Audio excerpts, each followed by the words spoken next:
What's up, A to Z Sports Live on a Thursday? Already a Thursday this week. That's great.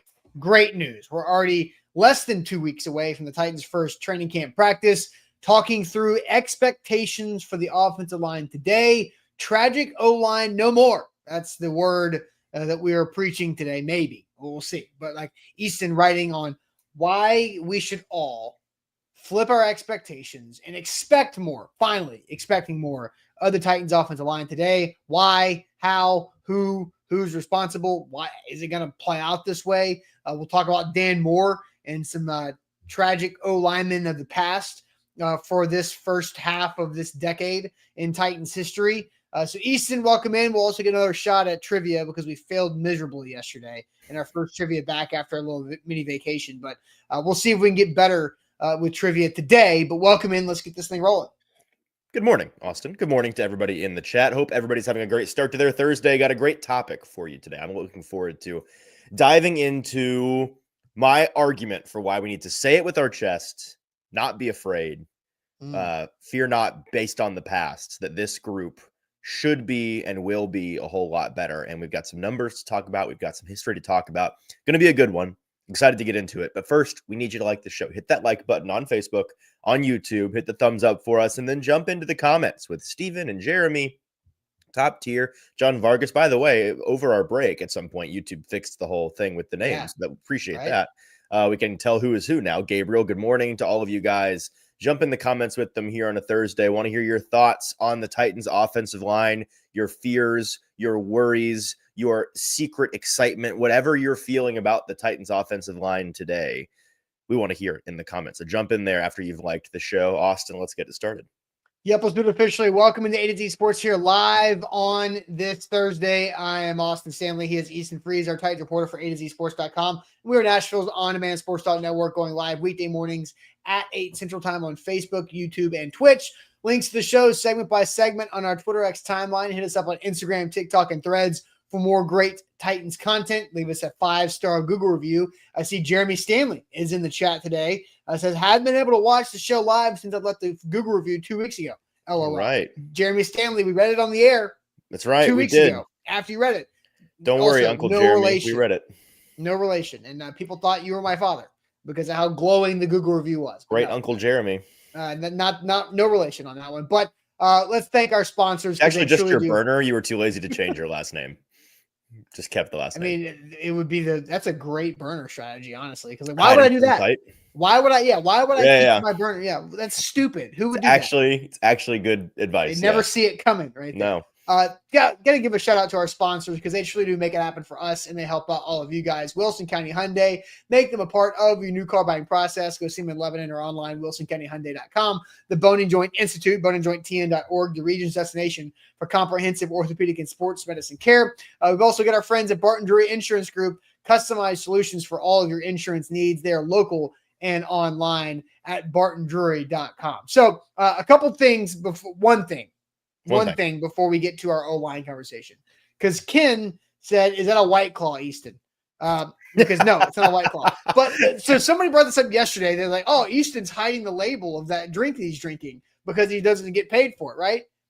So like you're not hiding the label. And I've actually thought about this because I've had a Celsius on the show during the draft show. I had you're a big Celsius guy. Big Celsius. I was like 1,000 mgs of caffeine that day on draft day. It was which is a whole other topic we don't need to get into. But seriously, Bork says no free ads. It's not about that. I've thought about this. Celsius has a problem because you're drinking the can the way that the spout is set up, which for a right-handed person that you are, has the logo not facing forward. That is a Celsius problem. That is marketing nightmare. That is tragic. We'll talk about a lot of tragedy with the Titans O-line over the last few years. It does look White Clawy from the back, doesn't it? This is like a seltzer. Yeah. Terrible marketing because every can, because I'm left-handed. I don't know what the stats are, but I'm left-handed. I'm one of the few. I don't see a lot of us when we see out there like, hey, what's up? We had the same problems that you guys do, right? But no, right-handed people, why is it not every time you drink out of your right hand, that logo should be forward facing? That is terrible marketing. And Orlando says bad manufacturing right there. There is actually I've seen an internet skit on is either Twitter or TikTok or something where like a guy's on a morning Zoom work call and he's like gaslighting his boss because he's got a Celsius and a White Claw, and he'll pick up the White Claw and it's obvious a White Claw, and they'll be like, "Are you drinking a White Claw?" And he'd be like, "No, Celsius." They look so similar. He just keeps going back and forth. Yeah.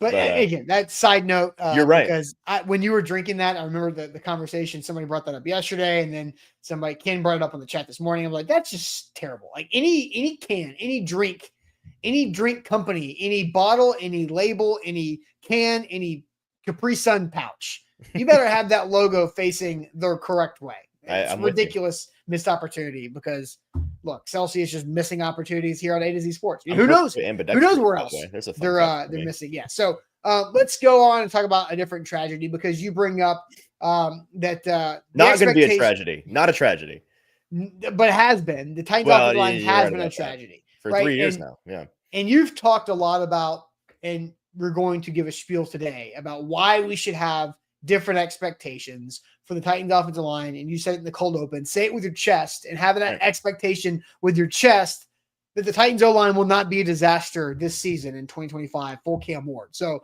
Easton, I'll toss it over to you to lay it out on the line here about the O-line topic. Yeah, I'm holding a lecture this morning basically on the Titans offensive line because, I went on 104.5, was it last week before, recently, and it was on with the 3HL guys. And Brent asked me about the offensive line and how much better I thought it could be. And they clipped it. And it's on their Instagram and everything. It's on my Instagram now. And I said, I shouldn't open my mouth about this offensive line until they play games because I think they're going to be pretty good, maybe really good. And that was a reflection of my deeply ingrained skepticism that I'm sure pretty much all of us have at this point.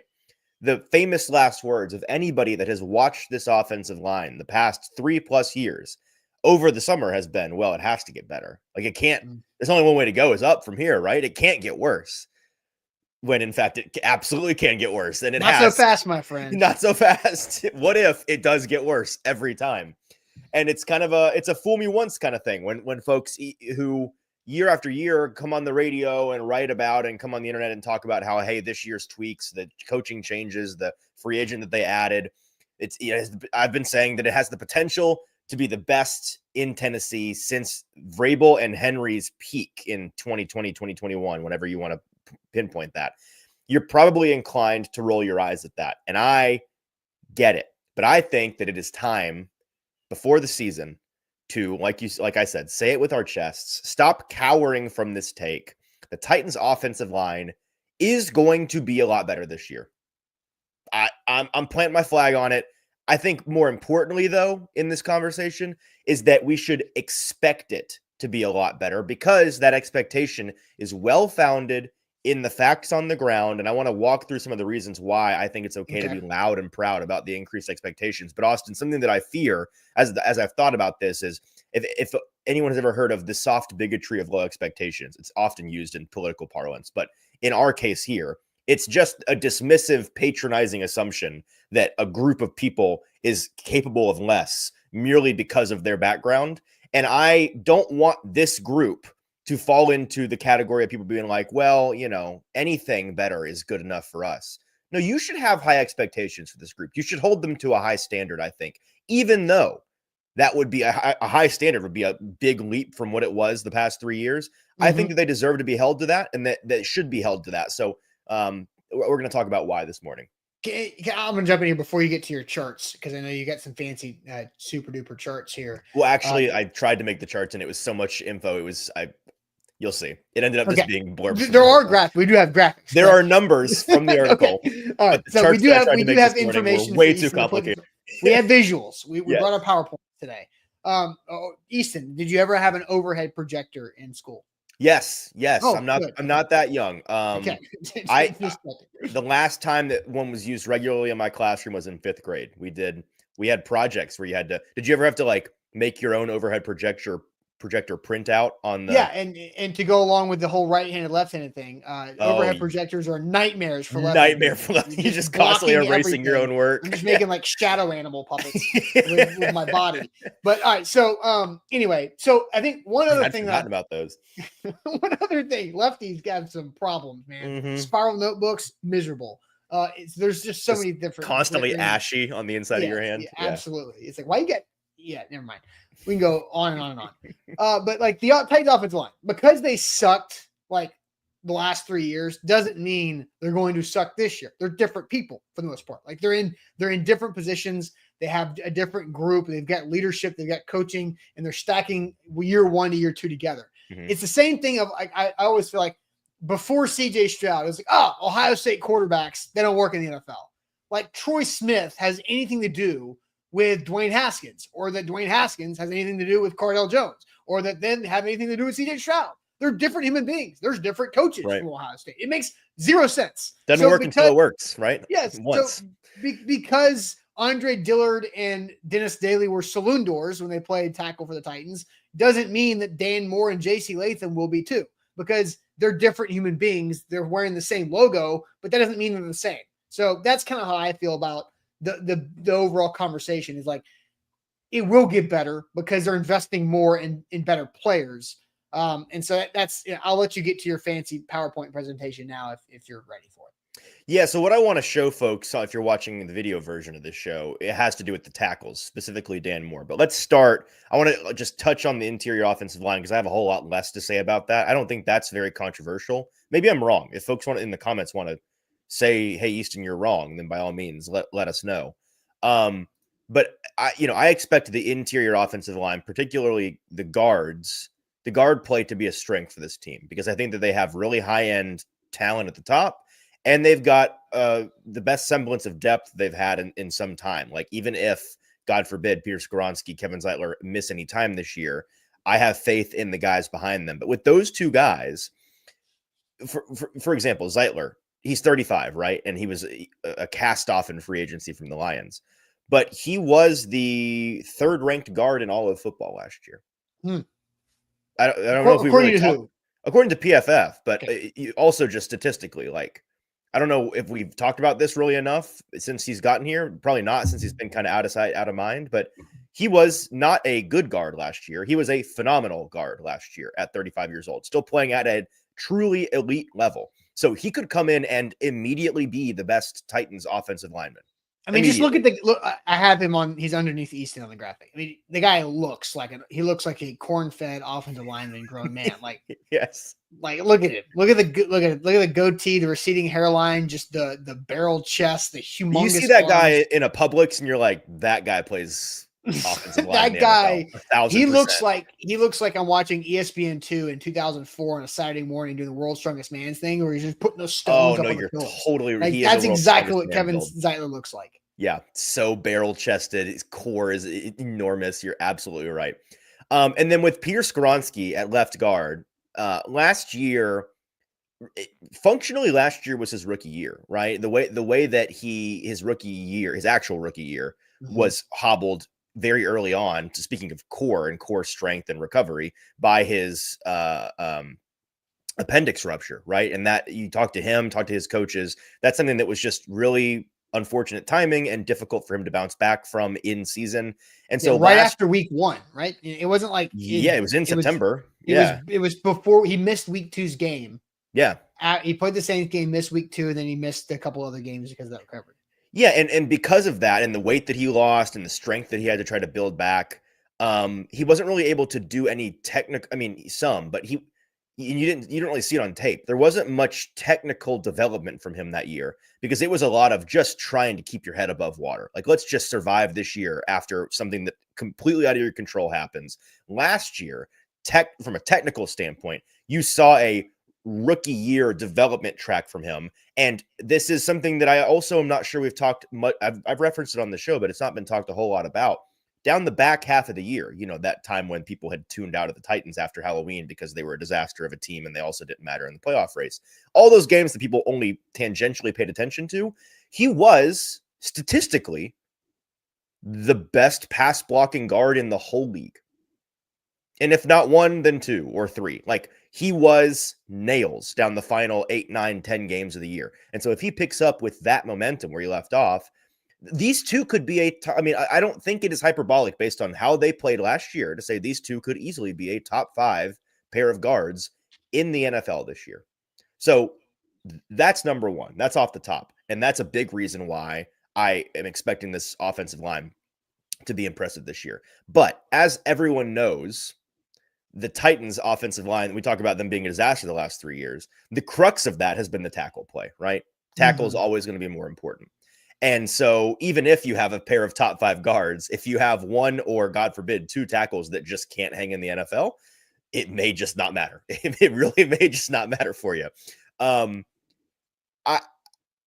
Here's the deal. Let's start with Latham, who I think is the less controversial guy, because I've said that I think this is the first year in at least 3 years the Titans are walking into the season with both starting tackles as above tall enough to ride the ride in the NFL, clear the bar of can work in the NFL. They have had at most one of those guys the past 3 years. At times, none of those guys the past 3 years. And any NFL coach will tell you that you can work around having just one. Unfortunately, there's a lot of teams in the league at any given moment that have just one because it's so hard to find good tackles.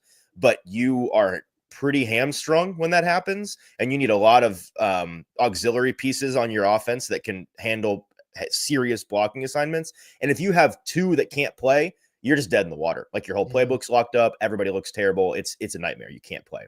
So with Latham, I don't think it's, and again, correct me if I'm wrong, Austin, chat, correct me if you disagree.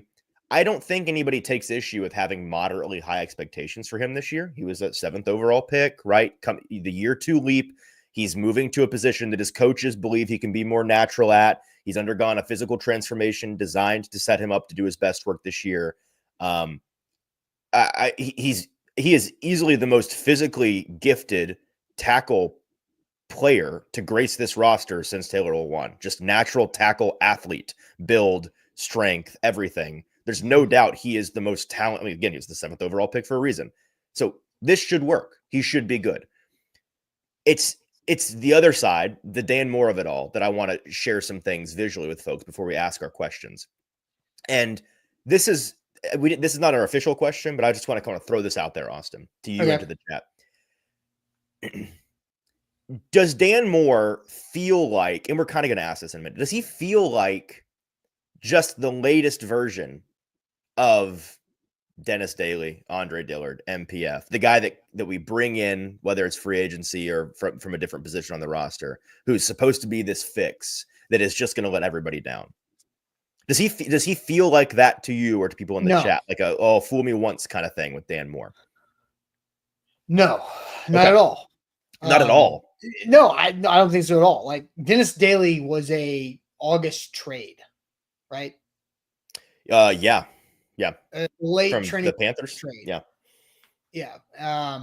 Andre Dillard was, from what I've heard behind the reading through the tea leaves, Andre Dillard was a Ran Carthon giving Mike Vrabel just enough control to mess it up. Sure. Because from what I've been told, Ran Carthon did not think Andre Dillard was a good player. Mike Vrabel wanted Andre Dillard. That was an Andre Dillard. It was a Mike Vrabel move. And it failed, and it made us think Arden Key was freaking TJ Watt. Jesus. Like, it was crazy, man. I remember you. We weren't working together at the time, but I remember you after every practice. You'd be like, "Where's Key? Where's Key? Hey, Arden, how many sacks today?" Oh, I said, how many sacks? 7. 9. Crazy. So I want to just reference the chat real quick because I kind of asked that question. Jason says he believes Dan Moore was released for a reason. He wasn't released. He just wasn't re-signed after his rookie contract. But I hear what you're saying. Pittsburgh didn't bring him back for a reason. But there's more. TD says exactly right. Exactly right. I'm hoping that TD says I'm exactly right about the whole Mike Vrabel Dillard situation. Right. What's up, Teron? I'm excited to see Teron and all of our other media. Yeah. What's up, TD? So let's see what else. Jay, so you know what? Credit to folks in the chat for, because I was coming in here to try to convince folks that it's not the same, and I'm still going to do that for anybody that believes that it might be. But Jay says it does not feel the same. Steven says no, not one bit. Here, Caps, and I'm not here to shame anybody like Caps. Dan Moore does feel like Daly and Dillard, and what I'm trying to get at is I have encountered a lot of folks like Caps in my daily life, friends, family, talking about the offensive line, where I'm like, well, Dan Moore, and they go, what? Well, hang on. Haven't we done this the past 3 years where it's like, oh, this tackle is going to be the guy, and he's from the cast-off bin, or he's from free agency, somebody else cast him off, and there's a reason why he's available, and they come in and they're a disaster. Like, we've done this 3 times, and true, Titans have done this 3 times, and it somehow has gotten worse every time. I want to dive into why Blake is worried about Moore. Okay, you can be worried about Moore, and that's fine. And Blake's a fellow lefty here on the show, too, as I saw that earlier. But I want to dive into why I don't think Dan Moore is like these others and the whole thing about the Steelers didn't want him back. Okay. I want to dive into that here in a second. But first, let me tell you guys about our friends at Lipscomb University and their sports analytics program, a nationally recognized university that's right here in Nashville, Tennessee. But you don't have to be in Nashville. You can be anywhere. If you want to take advantage of their sports analytics online grad program to turn your passion for sports into a career, into a money-making career, which it takes a lot of work to do. But here's the good thing. There's not one correct path to take. There's so many different paths. Easton's taking the path. I've taken the path. Teron's taking a different path. We all take different paths to get to where we are in this industry, and there is no wrong path. And Lipscomb University could be a right path for you. You don't have to be in Nashville. You can be anywhere. But if you are passionate about sports and you're watching our show, which you guys are for a reason, then you can take that passion and turn it into a career with Lipscomb University. Only a few of these programs exist in the country right now. Lipscomb's on the forefront of it. So check them out online, Lipscomb University Sports Analytics Program. Yep, got so much more to say, but first, make sure you've liked the show. Leave us a 5-star Google review. Search on Google A to Z Sports. Find that 5th star on the right. Leave us your feedback. We appreciate those, please, and thank you. So, Austin, I want to get your thoughts on this, but to kind of represent what we're about to talk about, I have had a lot of people in my life this summer ask me the simple question: what makes Dan Moore? I got so many names in my head now. What makes Dan Moore different from the Dennis Daly, Andre Dillard, NPF additions the past 3 years that are supposed to fix the tackle position, besides the fact the Titans gave him a concerningly large contract in free agency? Like, besides that, and just clearly their money's speaking for they think that he's better than those guys, what makes him different? So I don't know if you have any thoughts before I get into some of these, I have these numbers. I have something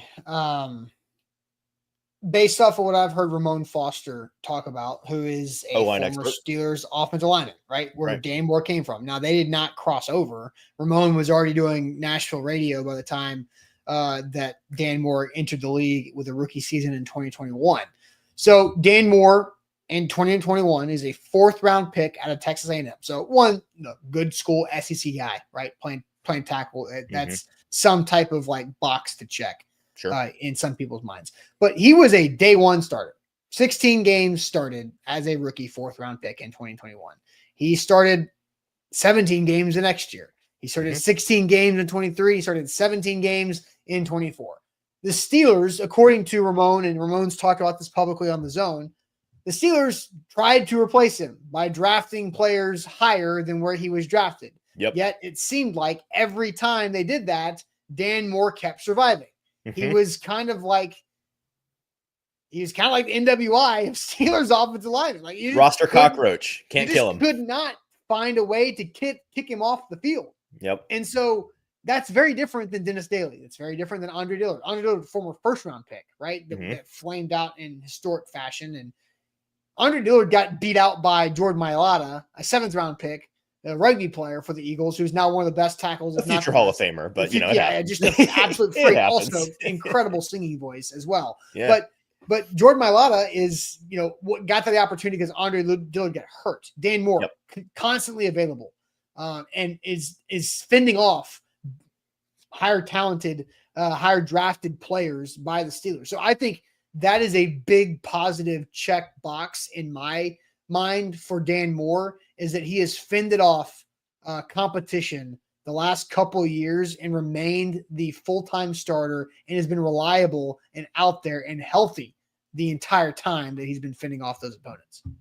No, I think that's a great point. He has been a pillar of availability. That's obviously in line with the Titans' kind of theme of veteran additions this offseason, is all guys that have been available, right? Like Woods at safety, is Xavier Woods has been that way as well. So I want to show folks on the video feed. I dug into the resume that each of these. So we're talking about these four guys, right? Dan Moore, so in chronological order: Dennis Daly, Andre Dillard, MPF, Dan Moore, 22, 23, 24, 25. What were their resumes coming in before they became a Titans starter, right? What was their body of work that justified having faith in them to be a Titan starter at all of them at left tackle, besides, of course, NPF at right tackle? And let's see, which one of these is first? Nope, not that one. Or that one. There we go. There it is. This is the one. So Dennis Daly, and there's going to be a common theme here. See if you can catch what is interesting about every guy that's not Dan Moore. Dennis Daly played 930 tackle snaps from 2019 to 2021. The majority of them, 677, came 3 years before becoming a Titan, which was also his best season by PFF grade at 57.5. In the years after 2019, 2020, he played 78 snaps. 2021, he played 169 snaps. Both of those years, relatively unimpressive in terms of grade as well. So that was what Dennis Daly was doing before he became a Titan. Then there was nope. I really should have ordered these. I was trying to rename them for you while you were doing that. Oh, you did. That's on me. 2023, Andre Dillard brought in to be the starter at left tackle. 2019 to 2022 was his resume before he became a Titan. Just 651 tackle snaps in those, 4 years. Yeah. Actually, one of those years he was hurt and did not play. So 3 years of playing. His most snaps and best in terms of PFF grade was in 2021, 2 years before he joined the Titans. Only 337 reps and an impressive 69.9 PFF grade while playing in, I think it's important to say, a fantastic Eagles offensive line room in terms of both coaching development and the help that he had around him. We know that the Eagles offensive line has been a wagon for really as long as Jeff Stoutland has been there coaching. So that was 2 years before becoming a Titan. In 2022, the year before becoming a Titan, he played just 4 snaps at left tackle that year. He got a 67.9 grade for those 4 snaps. So, buddy, he nailed it on those 4.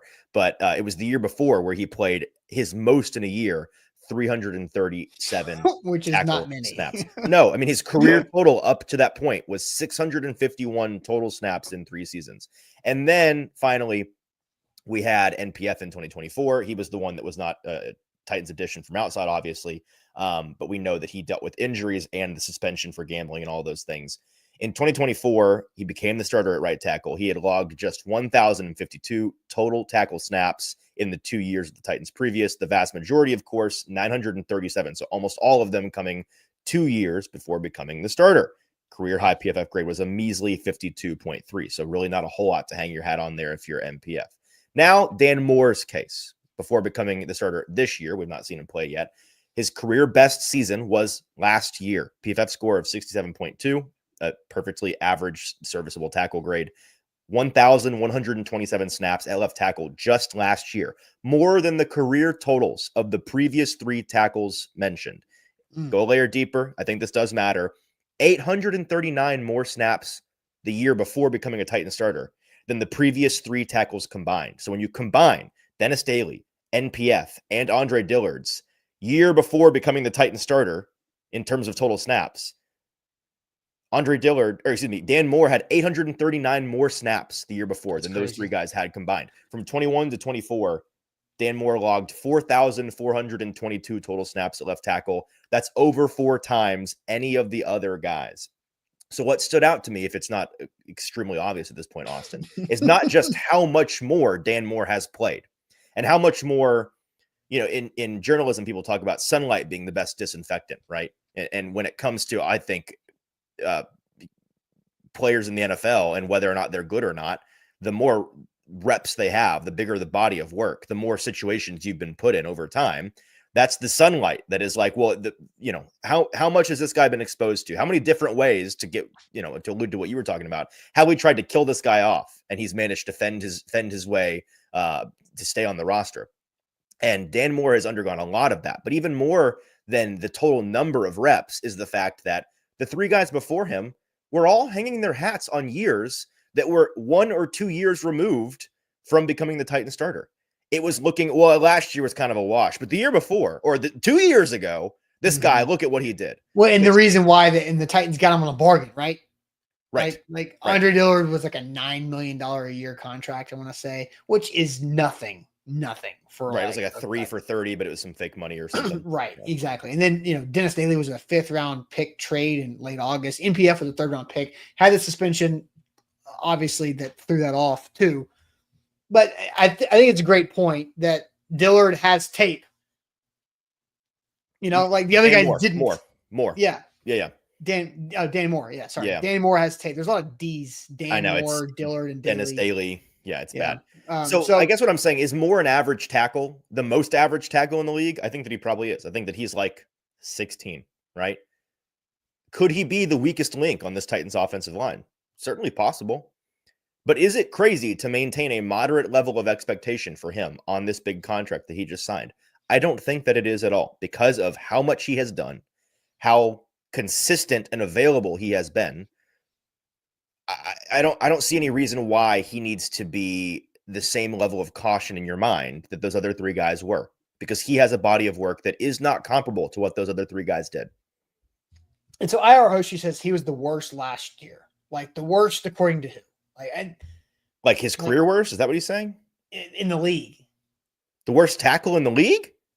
That's what I mean. He was. Did IR Hoshi watch a guy named Nicholas Petit Frere? What are we talking about? What? I don't know. I don't know where he's. I see the comment. I'm pulling it up there. So IR Hoshi, clearly he means something else. We have to be missing something here.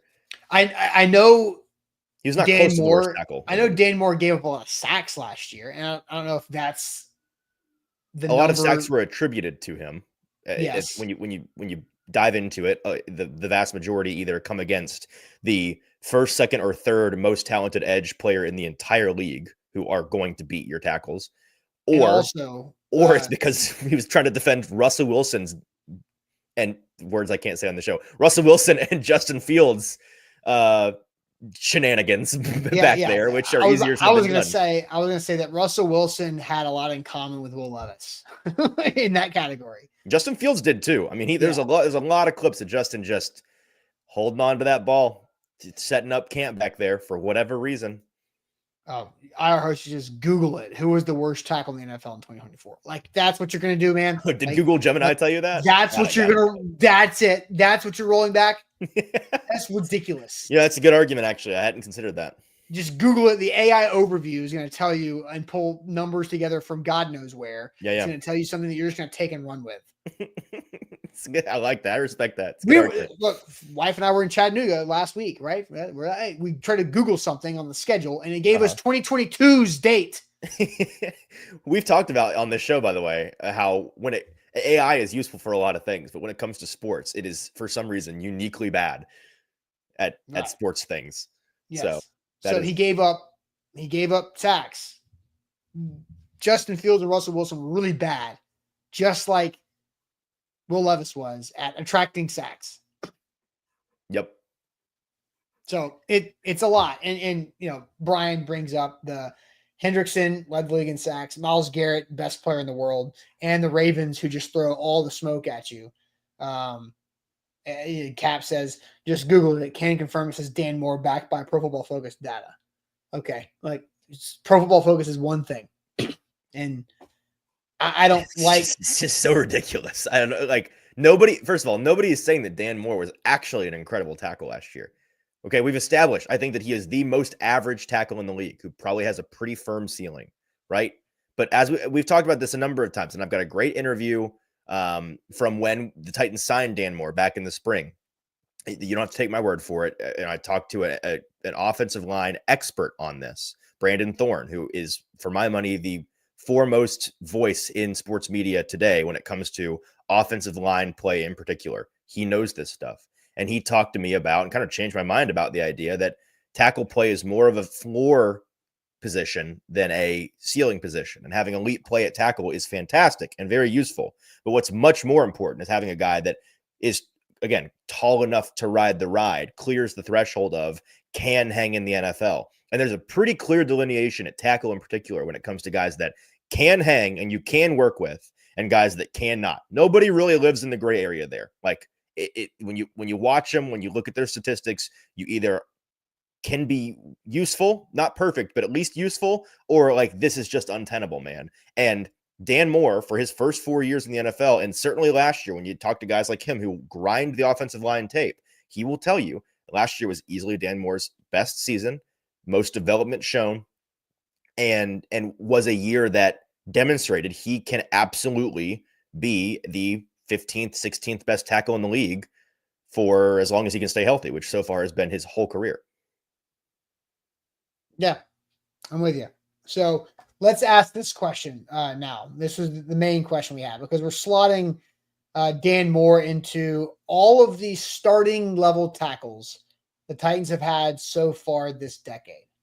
So hang with us on the explanation of this because I'm throwing it in the chat. I'm also going to tweet out here in a second. Where will Dan Moore rank and slot among these Titans, quote, starting tackles so far this decade? Easton and I pre-show organized them best to worst so far this decade. And we're talking about like guys that were starters. The 2020s. Yes, the 2020s, not like Dylan Radins who played a handful of games. We're not talking about John Ojukwu. We're not talking about Isaiah Prince, Mr. Illegal Formation. We're not talking about those guys. We came up with 6 names that were starters for the Titans so far this decade in 5 seasons. You got Taylor Lewan, Dennis Kelly, number 2. We have J.C. Latham, number 3, right behind Dennis Kelly. That one's close. Then you've got Dennis Daly, Andre Dillard, and last NPF. So in that order, we go Lewan, Dennis Kelly, J.C. Latham, Dennis Daly, Andre Dillard, NPF being the worst. Where will Dan Moore slot in the tackle rankings for the Titans this decade? Between Lewan and Kelly, between Kelly and Latham and Dillard, or the bottom 3, where will he slot in this? And Jalen said, what about Ty Sambrilo? Exactly, the guy who retired from bullying after like week 3 in Seattle, his 1 year. So not talking about Kendall Lamb either, but these guys, where would you slot Dan Moore among these 6 guys who had starts, like legitimate starts for the Titans in this decade? We'll get to all those answers here shortly. But I want to tell you guys about the Bone and Joint Institute, boneandjointtn.org, the region's destination for comprehensive orthopedic and sports medicine care. They can take any injury you have in life that's a major inconvenience, especially as adults. Injuries just throw off our world. They throw off our family life. They throw off social things, things we want to do with our kids, whatever it may be. But you don't have to sit on the sidelines. You can get help and go to the experts, boneandjointtn.org. They do have everybody who specializes in any type of injury out there. We did a great Achilles Doc Talk segment talking about Lloyd Cushenberry a few weeks ago, so you can go check that out on our YouTube and on our Facebook page. Also, the Bone and Joint social media as well, as they've clipped that to use for content. So check them out online, book them when you need them, boneandjointtn.org. So much more to say, but first, make sure you have left a 5-star Google review for us. Search ATOZ Sports on Google. Leave us a 5-star review. Give us your feedback. Your feedback is a gift, whatever it is, positive, negative. We will read it and cherish it as long as it comes in the form of a 5-star review. All right, so where will Dan Moore slot in with the Titans tackles this decade? And I don't want to have to argue. NBO, you forgot Conklin. God, Jesus. Jack Conklin did not play outside the playoffs in 2020 in this decade. So like he was done after the 2019 season. So anyway, where will Dan Moore slot among these starting tackles, starting with the best to worst? Lewan, Dennis Kelly, J.C. Latham, Dennis Daly, Andre Dillard, and NPF. What do you think? Titans got to quit getting D names in here, man. Yeah, it's Daly, Dennis, Dillard. Two Dennises, a Dillard, a Dan, and a Daily. And a Daily. It's a nightmare. Ugh. All right, what do you see from the Change chat? their name. Let's see. I am seeing scrolling. Somebody said better than MPF for sure. All right, well that's good, not dead last. So that's a start. IR Hoshi says fourth behind Latham, says MB. Daniel says after Latham. Ashley thinks top 2, so very high expectations from Ashley. Jeremy thinks third because it's been a lot of bad so far. After Latham, fourth after Latham, Conklin. Excuse me, Lawan, Conklin, and he's including Conklin, not on the list, but whatever, fourth. This decade, not the last 10 years. Yeah. Darius says, is this projection or for now? Yeah, we're projecting his Titans career. So in the future, right? I'm just talking about this season for right now. Right. But not based on what he's done so far, what he's going to do. Tall Texas says more slots as highly paid. After that, no one knows. Well, that's the whole guessing part of this. Tall Texan, welcome to the chat. Here we go. Thanks We're projecting playing the game. Yep. Just refusing to answer questions that don't have a firm answer to them. I like that. We're giving you guys options. I only deal in facts. We're giving Tall Texan like bubbles to circle into with his pencil, and he's just refusing to do it. That's right. Eric says between Latham and Dillard, so fourth. Jeff says second or third, so relatively high. So the most common answer here is third and fourth, Austin, but I'm seeing most folks say that he's going to slot in that Grand Canyon you see there between the top 3 and the bottom 3 on this list, and there is a dramatic gap. He's going to sit somewhere in the bottom of that canyon. So I think I agree. I don't think he's going to be as good as JC Latham. He better not be. But I also think JC Latham will surpass Dennis Kelly. I'm sorry. Damn it. It's so hard. I know. I know. JC Latham will pass Dennis Kelly. Yes. Probably this year. Yep. So then I'm trying to think of like Dennis Kelly versus Dan Moore. Yeah, Dennis Kelly, by the way, is like not to besmirch Titans legend Dennis Kelly, but what we're talking about in terms of 2020's Dennis Kelly is him hanging his hat on one really solid year, playing a full season with kind of the super friends. Like that was back when the Titans offensive line and the people playing on the Titans offense were significantly better. So yeah, it was the best year they've had in their entire history of offense. Yeah, I'm just saying that I think if you swapped their timelines and JC played that season and Dennis Kelly played the season JC just played, JC is super duper easily number 2. Okay, so do we want to flip that then? Do we want it for our own rankings? Do we just want to say JC Latham's above Kelly? I mean, I'm pretty certain that within the next year, max 2 years time, we will be very confident that JC Latham is a better player than career journeyman Dennis Kelly. Yes. But as of this morning, what has already been accomplished in the NFL. I can't say Kelly, that based on technically what's been accomplished. That's fair. So I think Dan Moore will be better than Dennis Kelly because I think Dennis Kelly was a super valuable player for this franchise because of how he was a swing tackle. He was Mr. Reliable. He was break glass in case of emergency when there happened to be a lot of emergencies during that situation. There were during his time, it's like, oh my gosh, we need to plug somebody in. And they always could turn to Dennis Kelly and he was reliable. Yep. So I do think Dan Moore will be above Dennis Kelly. I think he's got more ability. I think he's got more experience, to be honest. He's played a lot of snaps. Yes. And so I think at the end of this season, the rankings, the slottings will look Lawan 1, JC Latham 2, Dan Moore 3, Dennis Kelly 4. That's how I think it will look at the end of the season. But to answer the question, as currently organized, I think you have to put Dan Moore after Latham, who is currently after Dennis Kelly. So I agree with the chat. Yeah, I'm with you. If we're talking, because Dennis Kelly is Dan Moore is either 3 or 4. If we're talking about Dennis Kelly's career body of work, I think that Dan Moore will be better than, again, career journeyman swing tackle Dennis Kelly. You want the guy you just paid $80 million, however much money they gave to Dan Moore. Yeah. You want that guy to be better than a swing tackle, obviously, and they're expecting him to be better than a swing tackle for the next couple of seasons.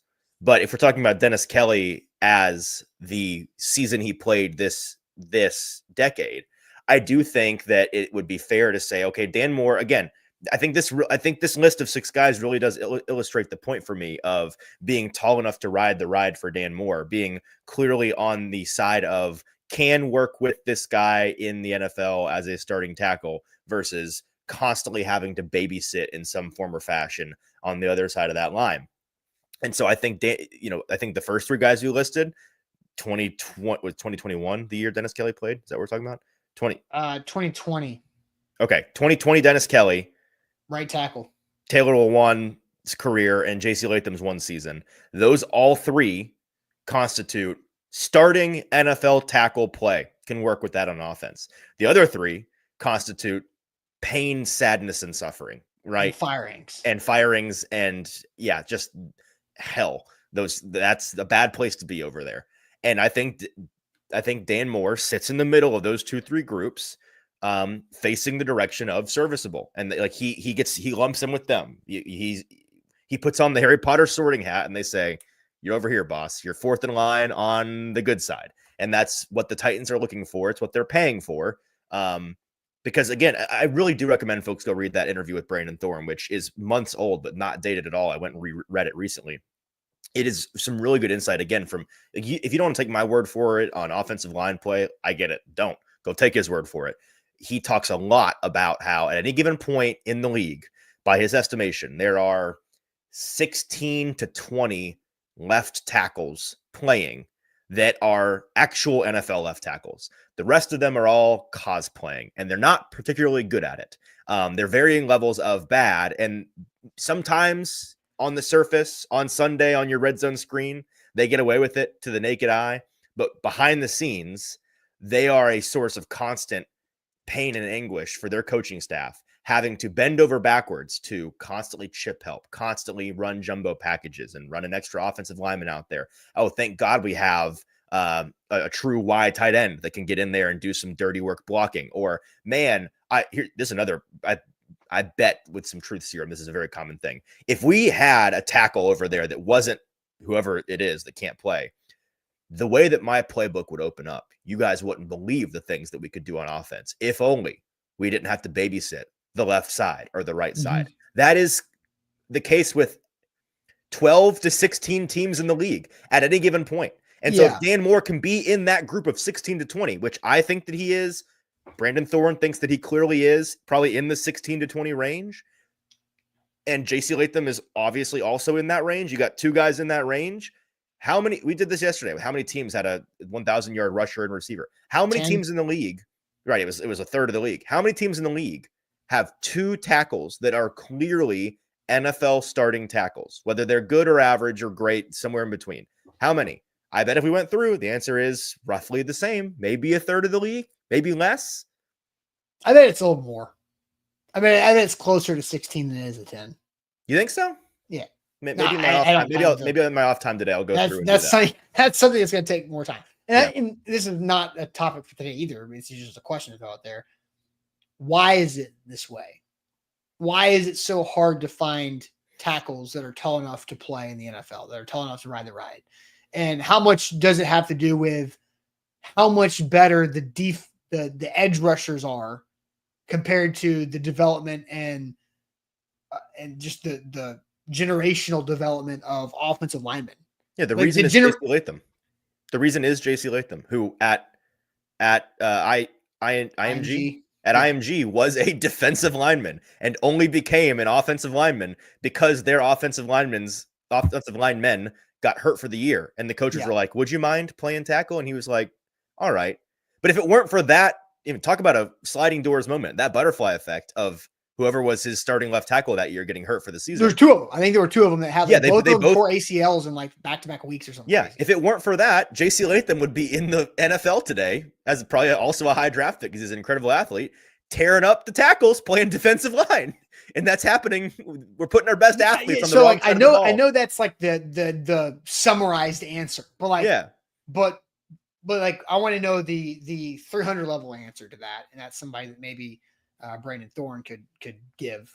Yeah, because I agree. I just think it's more fun. Same thing with wide receiver and DB, right? It's the same. It's more fun to play wide receiver than it is defensive back. It's more fun to play D line than it is O line. You get to do sack dances when you play D-line Sure, and it is do more fun fun. things. Yeah, it's way more fun. I also do think, though, to be fair, not to be fair, but to like maybe make it a little bit more of a 300 answer. I do think that coaches at the lower levels, from college to high school, even to middle school, when they have the guys that are that caliber of athlete where they could go either way, maybe they play edge, maybe they play tackle. I think coaches, for their own, selfish is kind of the wrong word, but like for their purposes at that level, see that guy and say, well, obviously having tackle play is important, and having again, it's a floor versus ceiling thing. Like tackle play feels like a floor position where if we just have good enough on the bookends, we can get by. But having truly elite edge play is more impactful on a player by player basis than having true elite tackle play, right? Like having Tristan Wirfs on your team, the best or the second or the third best left tackle in the league. It's as elite as it gets. He is awesome.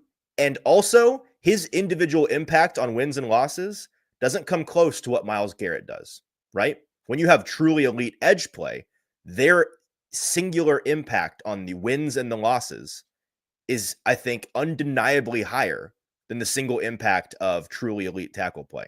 So those coaches say self-preservation for coaches, right? Well, yeah, it's what this guy's going to make us. He's going to be a bigger help to us winning games if he's playing edge than if he's playing tackle. Yeah, I think there's a lot to that. So maybe a different, deeper conversation for another day on this. But I think we've gone through a lot of the day more in the conversation about the Titans O-line, that we should expect more from this O-line. Zeitler's a good guard, very good guard at his age still. Peter Skoronski's coming into his own. One thing we didn't have a chance to get to today, what we've talked about a couple different times, are the question marks around the health of Lloyd Cushenberry and his recovery from the Achilles injury. But then the two tackles, J.C. Latham, he's switching right from left back to right. So we got to see how that plays out as well. What is more concerning for you today? Lloyd Cushenberry's health or Dan Moore just being good at football? Like what worries you more about the Titans offensive line?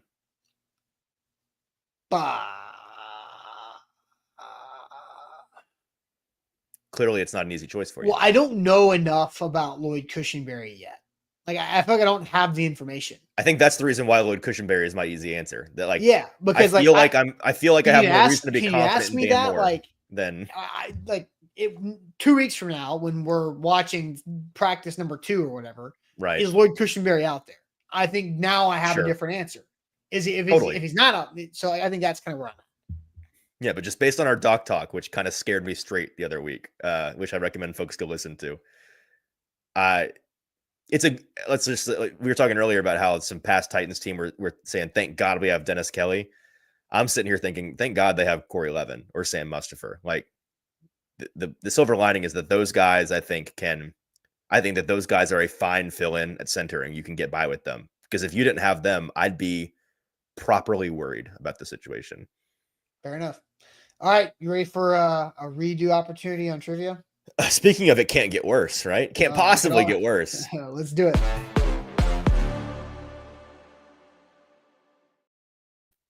Up to Wilson County Hyundai. Make them a part of your new car buying process. Go see them in Lebanon or online at wilsoncountyhyundai.com. Pain Bone will help you save some money on that new ride at wilsoncountyhyundai.com. Easton, are you ready? I am ready, and so go ahead. Sorry, hit it. I'm just sitting here worried because we've got. Why is it taking so long? I clicked it. I swear I did. No, we've got MLB and NHL, which is a foreboding situation. We don't like those positions for us. Orlando's got us at 5.5 minutes. Based on what we do yesterday, 8 minutes and 2 wrong or something. Yeah, nightmare. Not great. Not great. All right, chat. Okay. We need you today. All right, chat. Let's go. All right, NFL. Which NFC team has allowed the least points in the regular season since 2010? Oh. Best defense. I mean, the Niners have had incredible scoring defenses for a long time. But that 2010, that's a long way. They've been good for a lot of those years, right? Yeah, but they've also been really, really bad at times too. Yeah, but has the defense ever been really, really bad? I don't know. I feel like nobody knows the answer to this question because it's just Seahawks. Seahawks is a good one because that defense defined the 2010s, right? Yeah. It's what I'd bet money on it being one of those two teams. I bet it's Niners or Seahawks. NFC, folks. NFC. NFC. The Eagles defense is good, but I don't think that I don't think it's the Eagles. I get the feeling it's Seahawks or Niners. What a random question. So I actually No. I know for a fact that every year that the Niners have been to the playoffs under Kyle Shanahan, they have had a top 3 scoring defense. Let's go Seahawks. Seahawks? Because the chat has the most answers for the Seahawks. All right, let it be known. I think it's Niners. Okay. Nice, I was wrong. Which president was the president in 1965? 1965. Before Watergate, right? Was that Lyndon B? Yeah, that's kind of where my head was at because it's post JFK. JFK got killed. When did JFK get killed? Early 60s, right? Yeah. I think it's Lyndon B. I think it's Lyndon. It's right under our nose. Nice. Good stuff. Who was the original host of Fear Factor? That would be Joe Rogan. Joe Rogan. Great show, by the way. Meryl Streep won an Oscar for her portrayal of Margaret Thatcher in this 2011 biographical drama. Oh. I remember her in this role, but what's I don't know. What's the movie? Thatcher. Oh. What was the name of the movie? Yeah, that was Joe when he had hair. It's true. Margaret Thatcher. Somebody's got to know this one in the chat. Yeah. Help us out. Isn't this a book? Probably. I don't know. I just remember her Thatcher being in that role and people talking about it a lot. I'm not a huge Meryl Streep fan in general. Iron Lady. That sounds right. Who is Margaret Thatcher? It's a biographical. This R&B trio had the #1 song at the end of the year Billboard Top 100, Hot 100 of '98 with "Too Close." R&B trio. Boys to Men. Are they really R&B? I mean, they are. They are. It might be Boys to Men, actually. Somebody's saying Next. Okay. Yeah. Never I know the song, but I don't know who Next is. Sure. Founded in 1911, this popular brand of shortening typically comes packaged in blue containers with its name in red print behind a white circular background. That is Crisco. God, that's... A year before Marc-Andre Fleury got drafted first overall, the Thrashers took this Finnish goaltender second overall in 2002. Is that the Atlanta's team? The Atlanta Thrashers became the Winnipeg Jets, yeah. What a good name. What a downgrade to Jets. Man, I don't know. Finnish goaltender. Second overall in 2002. See, this is the problem with the NHL draft because they draft these guys when they're 16 years old, and then we never hear about them again. I mean, I know Pecorine is Finnish, but I do, but it's not him. Yeah. That's the only Finnish goaltender I know of. That's the list for Finnish goaltenders in my brain. It's got to be somebody famous. It has to, right? It can't just be some rando.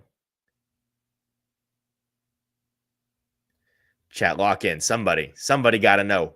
Got to know. Kari? There's a lot of Karis on here. Carries. I don't know. I don't know. People are saying Kari Lehtonen? Whatever. Go for it. Try it. Nice. Oh. Sweet. Yeah, 7-year, $72.5 million deal with this American League team in 2014. Rusney Castillo spent most of his time in the minor leagues. I've never heard of that person. Nope, me neither. Because he was in the minor leagues. Minor leagues. Such a baseball head question. Sam. I don't even know if Sam would know this. Yeah, I might text him and see if he knew this one. We'll have to text him after. So he signed this massive 7-year deal with the team and then spent most of his time in the minors. I mean, it's got to be a team that spends money, right? It's like right. So American I'm thinking League. Like in 2014. So like for our trivia purposes, I need to just memorize which teams are AL and NL. Yeah, I suck at that. Relearn that. I'm dyslexic as hell when it comes to the baseball leagues. I mean, it does sound like a Mets move. You're right. Are the Mets in the AL? No, they're NL. They're in the NL East with the Braves. I was thinking like Yankees because didn't like the Yankees have a bunch of like swings and misses like during this time? I mean, probably. Where's Paul when you need him? Oh, killing us here. Killing us with the baseball. Classic. Savannah Bananas. Yep, that's who he played for. I don't know. It sounds like a Sox or a Yankees move. Red Sox. Let's go Red Sox. We got some people saying Red Sox. Sweet. Oh. All right. This that is oh I'm blanking on the girl, but it's just very obvious who she is. Anya Taylor-Joy. Oh yeah. And the guy, it's not Neil Patrick Harris. No. He's got too weak a chin. It's a long face. Yeah. Tall face. Tall face. Weaker chin. Weaker chin. I mean, say that to his face, Easton. I will if I ever see this guy.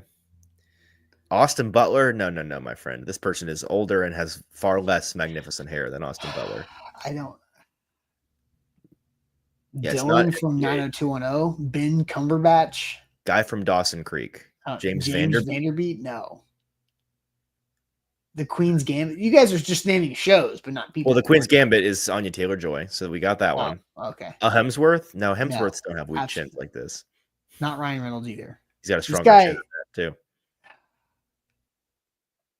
Dude from The Hangover. Thank you, IR, for your... Dude from It's Always Sunny. Will Arnett? Could it be Will Arnett? It's not John Hamm. We just recently had him. Yeah, no, he's got better hair than this. I feel like this guy's British. He does have a British name, doesn't he? I don't know. I mean, Will Arnett's the closest thing to maybe that I've seen. I don't know. We got to guess somebody. Go with Will Arnett. I guess. Right, let's give it. It's not going to be Will Arnett. No, we don't have. I mean, we don't have a guess. Let's find out who it is. It was. Oh, you were right about British. Benedict Cumberbatch. Man. Yeah. Sure. I don't know who that is, but that person's British. You don't know who that is? No. He's famous for playing Sherlock on TV. He's Doctor Strange in the Marvel Cinematic Universe. Luke had it. Incredible actor. You should check him out. He was the lead in The Imitation Game. I'd never heard of it. It's about touring and cracking the Nazis' code in the 40s. It's very good. Sounds really entertaining.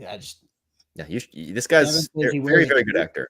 Has a lot of background in Shakespeare. I could tell that he was British from a mile away. Not even I actually feel bad for not getting that, but I mean, I'm realizing now that he's got a pretty anonymous head when you take out his eyes and nose and mouth, because I see it now that you say it, but there's nothing super defining about him. Oh yeah, I know who he is. Yeah, he's very famous. Yeah, but that does not look like him. No, you need his eyes and mouth and nose. And honestly, his hair is very different, and he has a mustache sometimes, right? Yeah.